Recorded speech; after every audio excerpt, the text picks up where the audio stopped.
Hello my dear kids, very good morning to all. यह आपकी हिंदी व्याकरण की किताब है, आपको यह परचेज़ करनी है। आज हम इसका चैप्टर 1 भाषा और व्याकरण पढ़ेंगे। तो आप निकाल दीजिए पेज नंबर 4। तो ये है अपना पेज नंबर 4, पार्ट फर्स्ट, भाषा और व्याकरण। ठीक है, भाषा मीन्स क्या होगा? लैंग्वेज, और व्याकरण मीन्स ग्रामर। तो जो अपना व्याकरण होता है वो क्या होती है, ठीक है, जो अपनी भाषा होती है वो क्या होती है, तो इसमें हम वो पढ़ेंगे। फर्स्ट है, बच्चों, हम बोलकर अपने विचार दूसरों तक पहुंचाते हैं और दूसरों की बात सुनकर समझते हैं। यह भाषा के द्वारा ही संभव होता है। तो जो भी हम बोलते हैं, सामने वाला अपन की बात समझ रहा है और हम भी उनकी बात समझ रहे हैं।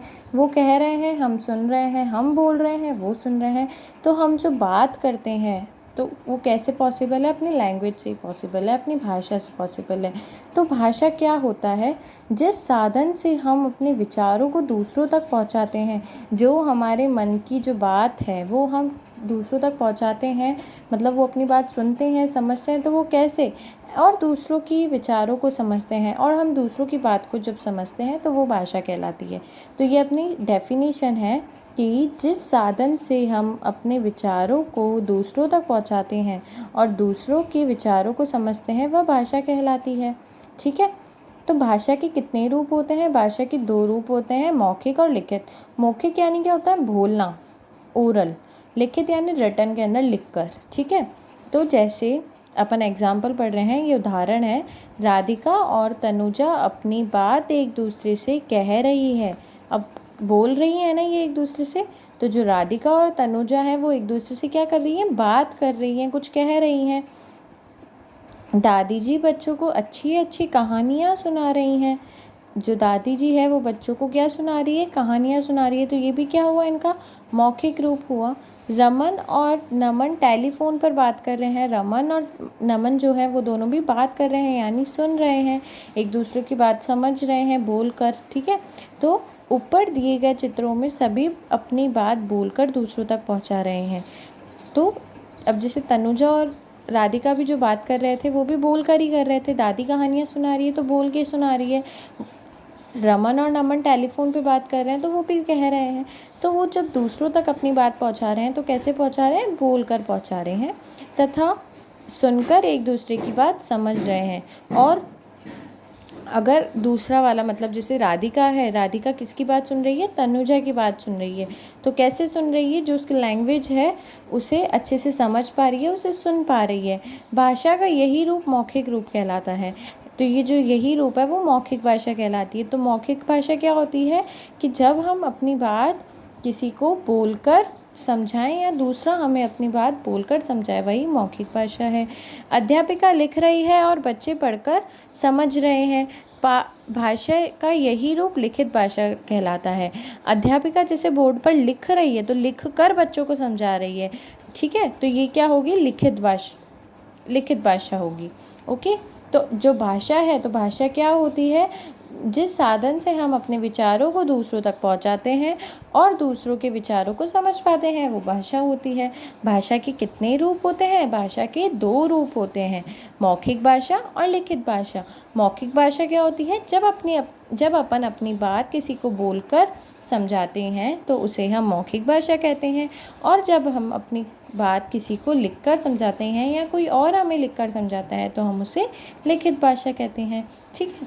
अब अपना आज का नेक्स्ट टॉपिक है व्याकरण। व्याकरण क्या होता है? व्याकरण यानी क्या होती है? ग्रामर। जैसे इंग्लिश ग्रामर होती है तो वैसे ही हिंदी ग्रामर भी होती है। तो क्या होता है? जिससे हम अपने लैंग्वेज है उसे हम क्या करेंगे? एकदम प्योर लिखना सीखेंगे, शुद्ध लिखना सीखेंगे, बोलना सीखेंगे, वही व्याकरण होता है। अगर आपको व्याकरण का ज्ञान नहीं होगा ना तो आप अपने लैंग्वेज को अच्छे से बोल नहीं पाओगे, उसे समझ नहीं पाओगे, ना उसे लिख पाओगे। ठीक है। तो बच्चों, हमने जाना कि भाषा के 2 रूप होते हैं। अभी अपन ने पढ़ा था कि भाषा के 2 रूप होते हैं, मौखिक और लिखित। किंतु बोलते या लिखते समय कई बार कुछ कमियां रह जाती है, वही क्या होगी?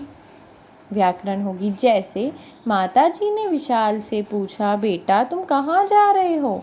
ठीक है। माता जी मतलब मम्मा ने क्या पूछा भैया से, विशाल से, कि आप कहाँ जा रहे हो?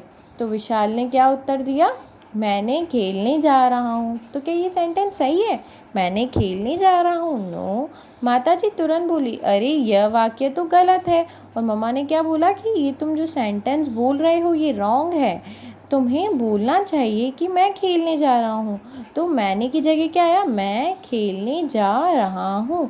तो मैंने नहीं आएगा, मैं आएगा। तो ये जो है ये चीज़ क्या है, अशुद्ध है। इस प्रकार हम कभी कभी गलत या अशुद्ध भाषा का प्रयोग कर देते हैं। भाषा के शुद्ध प्रयोग का ज्ञान हमें व्याकरण से होता है। अब जो मैंने कहा था कि जो शुद्ध रूप होता है, प्योरली लिखना होता है, वो ज्ञान हमें कहाँ से मिलता है, व्याकरण से मिलता है, ग्रामर से मिलता है। तो ये इसकी डेफिनेशन है, वह साधन जिसके द्वारा हम भाषा को शुद्ध बोलना, लिखना, पढ़ना सीखते हैं उसे व्याकरण कहते हैं। तो जिस साधन से हम अपने भाषा को एकदम प्रॉपर तरीके से लिखना, पढ़ना, बोलना सीखते हैं, शुद्ध रूप से बोलना, लिखना, पढ़ना सीखते हैं, उसे हम व्याकरण कहते हैं। ओके, तो बच्चों ये इसकी डेफिनेशन थी व्याकरण की, कि व्याकरण किसे कहते हैं। तो मैंने अभी आपको बताया जैसे भाषा किसे कहते हैं, भाषा के कितने रूप होते हैं, वैसे ही व्याकरण किसे कहते हैं। तो व्याकरण की भी परिभाषा मैंने आपको बता दी। तो यहाँ पे अपन दोहराते हैं, भाषा के द्वारा ही हम अपने विचारों को दूसरों तक पहुँचा सकते हैं। अपन अपनी जो लैंग्वेज है उसके द्वारा ही अपन दूसरों को अपनी बात समझा सकते हैं, उन तक पहुँचा सकते हैं, और दूसरों की बात भी भाषा के द्वारा ही समझ सकते हैं।